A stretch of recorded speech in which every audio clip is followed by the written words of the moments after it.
अवधूत चिंतन श्री गुरुदेव दत्त श्री स्वामी समर्थ. माझ्या चॅनलमध्ये तुमच्या सगळ्यांचं मनापासून खूप खूप स्वागत, आभार. चला तर मग आज आपला विषय आहे महाशिवरात्रीच्या दिवशी आपल्याला 21 बेलाच्या पानाचा उपाय करायचा आहे.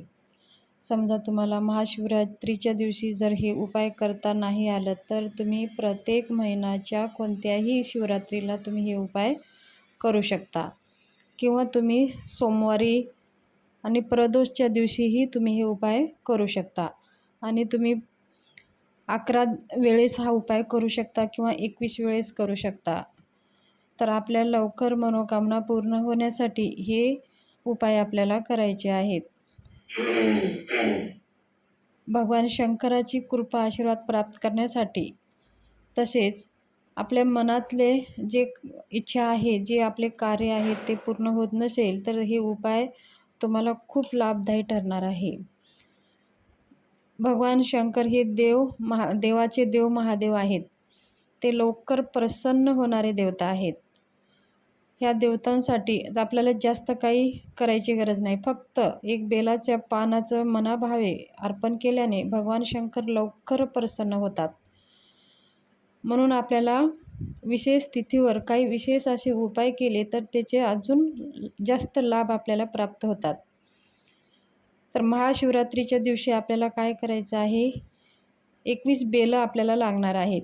आणि ते बेल खंडित नसू नये, म्हणजे तुटलेले फाटलेले नसू नये, अखंड असावे. आणि 3 पानाचं बेल हवं आहे. तर 3 पानाचेच बेल का, त्याच्या मागे सुद्धा खूप असे शास्त्रीय कारण आहेत. तर त्याच्याविषयी आपण नंतर बोलूया. फक्त आज उपायाबद्दल आपण बोलणार आहोत. तर 3 पानाचे बेलं आपल्याला घ्यायचे आहेत. असे 21 बेलं आपल्याला घ्यायचे आहेत. त्या बेलावरती आपल्याला चंदन घ्यायचं आहे. चंदन त्या प्रत्येक पानावरती ओम नमः शिवाय हा मंत्र लिहायचा आहे, किंवा श्री शिवाय नमस्तुभ्यम ह्या मंत्र आपल्याला लिहायचा आहे. प्रत्येक पानावरती एक एक हा मंत्र लिहून घ्यायचा आहे. आणि 21 पानावर हे सगळे मंत्र लिहून घ्यायचं आहे.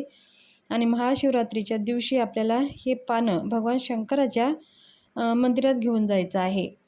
हे सगळं उपाय आपण घरातूनच करून घेऊन जावे, कारण शिवरात्रीच्या दिवशी मंदिरामध्ये खूप गर्दी राहणार आणि तिथं आपल्याला लिहिता येणार नाही. म्हणून आपण घरीच सगळ्या बेलावरती ओम नमः शिवाय असं मंत्र लिहून घ्यायचं आहे. आणि ते बेलं व्यवस्थिशीर घेऊन भगवान शंकराच्या पिंडीवर ते बेलं एक एक करून देठ ही आपल्याकडे करून अर्पण करून द्यायचं आहे. आणि उलटं अर्पण करायचं आहे. जे तर लिहिलेलं भाग आहे ते महादेवाला स्पर्श करेल असं ते अर्पण करायचं आहे. आणि प्रत्येक बेल ओम नमः शिवाय म्हणून प्रत्येक बेल अर्पण करून द्यायचं आहे. आणि आपल्या मनातल्या ज्या काही इच्छा आहेत, ज्या काही मनातल्या ज्या काही कार्य आपले होत नाही, किंवा काही अडथळे आहेत, अडचणी आहेत, कोणत्याही समस्या असू द्या, जीवनातल्या अनेक समस्या असू द्या, कोणत्याही अवघड समस्या असू द्या, कठीणातल्या कठीण समस्या असू द्या, तर ह्या उपायाने आवर्जून पूर्ण होतात. भगवान शंकर हे लवकर प्रसन्न होणारे देवता आहेत. म्हणून आपली कामना बोलून भगवान शंकराला 21 बेल अर्पण करून, प्रार्थना करून, नमस्कार करून आपल्याला यायचं आहे. हे उपाय तुम्ही कधीही करू शकता. कधी म्हणजे शिवरात्रीला, प्रत्येक महिन्याच्या शिवरात्रीला पण करू शकता. 12 महिन्याचे 12 शिवरात्री असतात. आणि प्रदोष 12 महिन्यामध्ये हे 24 प्रदोष येत असतात. तर प्रदोषच्या दिवशीसुद्धा तुम्ही हे उपाय करू शकता, किंवा दर सोमवारी उपाय केला तरी पण चालेल. तुमच्या कोणत्याही अशा इच्छा राहणार नाहीत की पूर्ण होणार नाही. फक्त तुम्ही हे उपाय करा आणि भगवान शंकरावर विश्वास ठेवा. आणि दररोज भगवान शंकराच्या मंदिरामध्ये जाऊन 1 लोटा जल अर्पण करून 1 दिवा लावून या. बघा भगवान शंकराची कृपा तुमच्यावर किती अखंड राहते. आपल्याला एक नियम बनवून घ्यायचा आहे. आपल्या जीवनामध्ये खूप काही संकटे आहेत. चौकड अंधारच अंधार आहे. कुठंच आपल्याला मार्ग भेटत नाही. आपल्याला काही केलं तरी मार्ग सापडत नाही. तर आपण भगवान शंकराच्या मंदिरामध्ये 1 महिन्यातून एकदा तरी हा नियमच आपल्याला बनवून घ्यायचा आहे. भगवान शंकराच्या मंदिरामध्ये सकाळी जाऊन भगवान शंकराला पंचामृतना अभिषेक करून, मग स्वच्छ पाण्यानं अभिषेक करून, पूजा करून, एक दिवा लावून, नमस्कार करून आपल्या ज्या काही समस्या आहेत भगवान शंकराला सांगून, विनंती करून, प्रार्थना करून एक दिवा लावून यायचा आहे. दुपारच्या वेळेस आपल्याला एका बेलाच्या झाडाखाली जाऊन एक पिठाचा दिवा, गव्हाच्या पिठाचा दिवा बनवायचा आहे. त्याच्यामध्ये शुद्ध तूप घालून आणि एक लांब वात घेऊन ते बेलाच्या झाडाखाली आपल्याला ते दिवा लावून यायचं आहे. आणि त्या बेलाच्या झाडाला आपल्याला 7 प्रदक्षिणा करून आपल्या ज्या काही समस्या आहेत त्या बेलाच्या झाडाला नमस्कार करून सांगून यायचं आहे. आणि संध्याकाळी आपल्याला आपल्या मुख्य दरवाजासमोर एक दिवा लावायचा आहे. तुम्ही हे महिन्यातून एकदा करू शकता. सोमवारी करा किंवा शिवरात्रीला करा किंवा प्रदोषला करा. एक महिन्यातून हा एक उपाय आवर्जून करा. बघा तुमच्या मनातल्या कोणत्याही अवघड इच्छा असू द्या, कठीण इच्छा असू द्या, पूर्ण होते.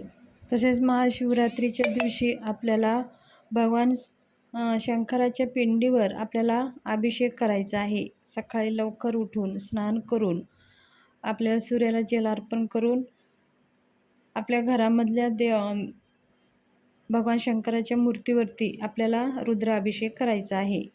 तुम्हाला जर रुद्र वाचन करता येत नसेल तर शिवमहिम स्तोत्र वाचू शकता किंवा दुःख दारिद्र्य स्तोत्र वाचू शकता.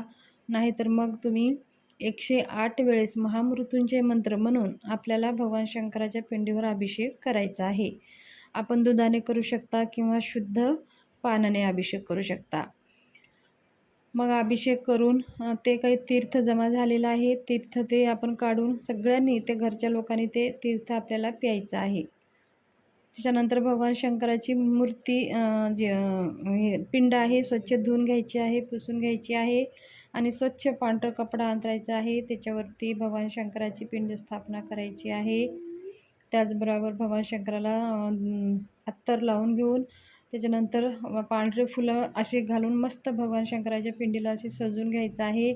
बेल अर्पण करायचे आहेत आणि भगवान शंकराला धूपदीप दाखवून तुपाचा शुद्ध दिवा लावून नैवेद्य दाखवायचा आहे. त्याचबरोबर धूपदीप दाखवून आरती करून घ्यायची आहे आणि आपल्या मनातल्या ज्या काही इच्छा आहेत ते पूर्ण व्हावं म्हणून भगवान शंकराला विनंती करायची आहे.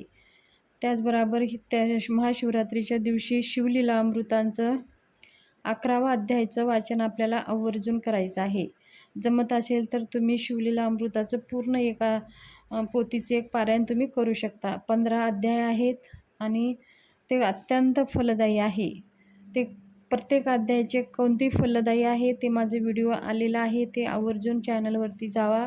खाली स्वामींचं फोटो आहे त्याला क्लिक करा. चॅनलवरती जाता मग तिथे व्हिडिओमध्ये जाऊन तुम्ही खाली ते माझे व्हिडिओ येतात त्याच्यावरती जाऊन तुम्ही ते व्हिडिओ पाहू शकता.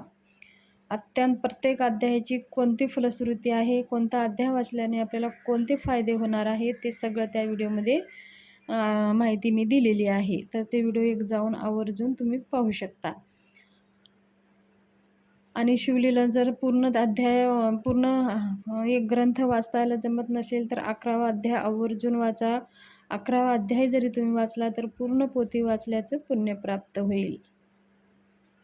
तर महाशिवरात्रीच्या विषयी माहिती शेअर करायची होती. माहिती कशी वाटली, आवडली असेल तर चॅनलला शेअर, सबस्क्राईब, लाईक करा. धन्यवाद.